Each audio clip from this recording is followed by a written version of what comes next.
کی زیر صدارت مجوزہ آئینی ترامیم پر پارلیمنٹ کی خصوصی کمیٹی کا اجلاس منعقد کیا گیا تھا، جو کہ اب ختم ہو گیا ہے۔ مولانا فضل الرحمان نے ججز کی مدت ملازمت میں توسیع کی مخالفت کر دی اور کہا اس معاملے پر حکومت کا ساتھ نہیں دے سکتے، بل پر مزید مشاورت کی تجویز بھی دی ہے۔ تازہ ترین صورتحال جانتے ہیں، نمائندہ جیو نیوز حیدر شیرازی نے ہمیں جوائن کیا۔ حیدر، یہ اجلاس ختم ہو گیا ہے، کیا تجاویز سامنے آئی، کن معاملات پر یہ اجلاس ختم ہوا ہے؟ دیکھیے، پارلیمنٹ کی یہ جو سینٹ اور قومی اسمبلی دونوں ایوانوں کی کمیٹی کا یہ خصوصی کمیٹی بنائی گئی تھی، اس کا اجلاس اختتام پذیر ہو گیا ہے۔ اس اجلاس میں مولانا فضل الرحمان، اس کے علاوہ بلاول بھٹو زرداری، بیرسٹر گوہر خان اور دیگر اتحادی اور حکومتی اتحادی جماعتوں کے رہنما اور اپوزیشن رہنما شریک ہوئے ہیں۔ اس میں ایک بات واضح ہوئی ہے کہ آئینی ترامیم سے متعلق مسودہ سامنے لایا جائے، مکمل تفصیلات ایوان کے سامنے لائی جائیں، کمیٹی کے ارکان کے سامنے لائی جائیں۔ سب سے زیادہ اس چیز پر بحث ہوئی، اور اس کے علاوہ مولانا فضل الرحمان کی جانب سے آج کہا گیا ہے کہ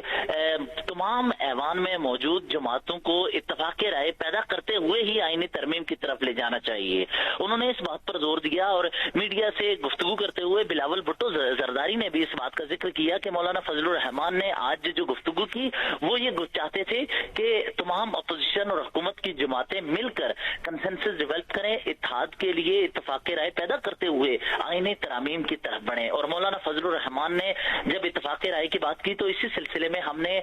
پی ٹی آئی کی قیادت سے بھی بات کی۔ بیرسٹر گوہر جو ہی یہاں کمیٹی سے نکلے ہیں تو ان کے ساتھ شبلی فراز اور عمر ایوب تھے، انہوں نے واضح طور پر کہا کہ کوئی بحث نہیں اس صورت میں جبکہ ہمارے سامنے کوئی اس کا مسودہ آئے، تفصیلات سامنے آئیں۔ انہوں نے یہ بات کی کہ حکومتی نمائندوں سے آج ہم نے سوالات کیے ہیں کہ اگر آئینی پیکج کوئی لایا جا رہا ہے تو اس کی تفصیلات تو ہمیں بتا دیں، اس کے لیے پراپر طریقہ کار اپنایا جائے جس کے ذریعے ہی ہم بحث کریں، اس میں سے چیزوں کو دیکھیں اور سمجھیں اور اس کے بعد کوئی سوال اٹھائیں۔ اور ہم نے آج بقول بیرسٹر گوہر کے کہ ہم نے آج اس جو کمیٹی تھی اس میں یہی نکات اٹھائے ہیں۔ حیدر، آپ سے مزید بھی بات کرتے ہیں۔ مولانا فضل الرحمان اس اجلاس کے ختم ہونے کے بعد واپس اپنی رہائش گاہ پہنچ گئے ہیں۔ یہ وہی رہائش گاہ ہے مولانا فضل الرحمان کی جو آج دن بھر اور گزشتہ شب سے یہ توجہ کا مرکز بنی رہی ہے۔ حکومتی وفد اور اپوزیشن وفد نے آ کے یہاں پر ملاقاتیں کی۔ حیدر شیرازی، اس سے یہ بھی اخذ لیا جائے جو ابھی آپ باتیں بتا رہے ہیں کہ یہ اجلاس بے نتیجہ ختم ہوا ہے خصوصی کمیٹی کا؟ دیکھیے، اس کے لیے دوبارہ اجلاس طلب کرنے کا کہا گیا ہے۔ بتایا جا رہا ہے کہ دوبارہ اب اس کا ایک اجلاس ہوگا، اور بلاول بھٹو زرداری نے آج کہا ہے کہ ایک کمیٹی کے اجلاس سے تمام مسائل کا حل ممکن نہیں، کل پھر ملیں گے اور کل پھر اس معاملے پر مزید پیش رفت ہوگی، بحث ہوگی اور تمام فریقین کو اعتماد میں لیا جائے گا۔ اس حوالے سے بلاول نے تو یہ ذکر کیا ہے، اب دیکھتے ہیں کہ کل اس پر کیا پیش رفت ہوتی ہے یا نہیں۔ لیکن ایک بات آج جس کا مولانا فضل الرحمان سمیت اجلاس کا وقت کوئی ڈیسائیڈ ہوا ہے؟ کیا یہ قومی اسمبلی اور سینٹ کے اجلاس سے پہلے ہوگا، بعد میں ہوگا؟ یہ تو قومی اسمبلی اور سینٹ کے اجلاس یا کابینہ اجلاس سے قبل ہوگا۔ اس کی وجہ یہ ہے کہ اس اجلاس میں اتفاق رائے پیدا ہونے کی صورت میں آئینی ترامیم کی طرف بڑھا جا سکتا ہے جس میں اتفاق رائے پیدا ہو۔ اور آج بیرسٹر گوہر اور شبلی فراز اور عمر ایوب نے متفقہ طور پر اس بات کا ذکر کیا کہ ہمیں ایسا لگتا ہے کہ حکومت کے اپنے نمائندوں کے پاس بھی ترامیم کا مجوزہ نہیں ہے، لہٰذا وہ ہمیں کیا بتائیں گے۔ انہوں نے یہ تنقید کا ذکر کیا، انہوں نے کہا کہ ہم نے آج اجلاس میں بھی یہی بات کی، اور انہوں نے ایک اور بات کی کہ ایسے وقت میں ترامیم کا ذکر ہو رہا ہے جبکہ پی ٹی آئی کے ممبران کو اٹھایا گیا ہے، ان کو اغوا کیا گیا ہے، ان کی کوئی معلومات نہیں ہیں، جبکہ ہمارے ذرائع یہ بتا رہے ہیں کہ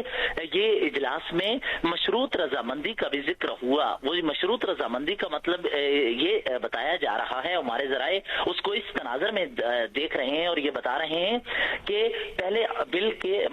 جو ترامیم کا مسودہ ان کے سامنے رکھا جائے اور اس کو لیگل طریقے سے کمیٹیز میں لایا جائے، وہاں بحث کے لیے رکھا جائے، اپوزیشن اس میں اپنا ان پٹ دے گی اور متفقہ طور پر اسے پارلیمان میں لایا جائے جس سے آئینی ترامیم کو اتفاق کے ساتھ آگے بڑھایا جائے۔ اور اسی کا ذکر آج بلاول بھٹو زرداری نے اس گفتگو کے بعد کیا اور کہا کہ مولانا فضل الرحمان بھی اسی کا ذکر کر رہے تھے کہ تمام اپوزیشن کی جماعتوں کو بھی اس میں شامل کیا جائے۔ اور پی ٹی آئی کے حوالے سے آج گفتگو کرتے ہوئے سید خورشید شاہ سے جب گفتگو کی تو انہوں نے کہا کہ تو ہماری کوشش یہ ہے کہ اپوزیشن کی جماعت پی ٹی آئی کو بھی اس میں شامل کیا جائے اور اتفاقی رائے پیدا کرنے کی ہر ممکن کوشش کی جائے گی. لیکن سوال وہی آ رہا ہے کہ اس کے مکمل جو لیگل پوائنٹس ہیں, اس کے جو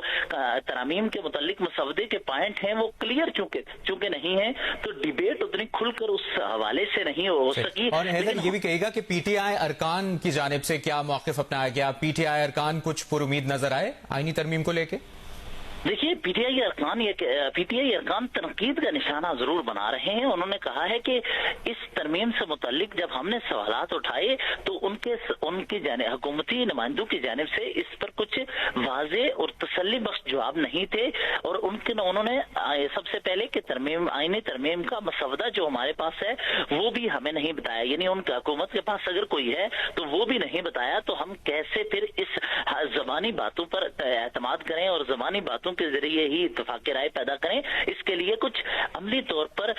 جو آئینی طریقہ کار, قانونی طریقہ کار آئین میں وضع کیا گیا ہے اس کو اپناتے ہوئے ہی آگے بڑھا جائے. حیدر, اپیرنٹلی ابھی تک جتنی بھی مخالفت سامنے آئی ہے اس کا ایک ہی ریزن ہے کہ ترامیم کا جو مسودہ ہے وہ سامنے نہیں لایا جا رہا ہے, تو حکومتی بینچز کی طرف سے, حکومتی اراکین کی جانب سے اس پر کوئی موقف سامنے آیا ہے کہ کیوں سامنے نہیں لایا گیا یہ مسودہ ابھی تک؟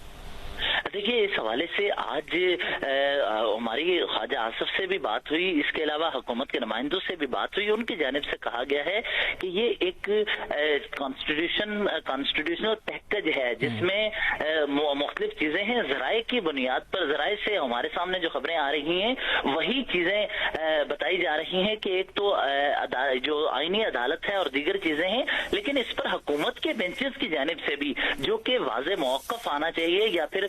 آئینی ترمیم جو لانا چاہ رہے ہیں اس پر واضح چیزیں آنی چاہیے, وہ ہمیں نظر نہیں آ رہی, وہ کہیں لیک کر رہی ہیں. اور اس حوالے سے ہم نے حکومتی ارکان سے بھی اس پکا بارہا ذکر کیا کہ ہمیں وہ تفصیلات سے آگاہ کر دیں, اور احسن اقبال سے بھی آج ہم نے ان کی تفصیلات جب مانگی تو انہوں نے مکمل طور پر کوئی تفصیل نہیں بتائی, لیکن انہوں نے یہ کہا کہ وسیع تر ملکی مفاد میں چیزیں لائی جا رہی ہیں. خصوصی کمیٹی کا یہ اجلاس ختم ہو گیا ہے, جس کی مکمل تفصیل آپ نے ہم سے شیئر کی. بہت شکریہ آپ کا.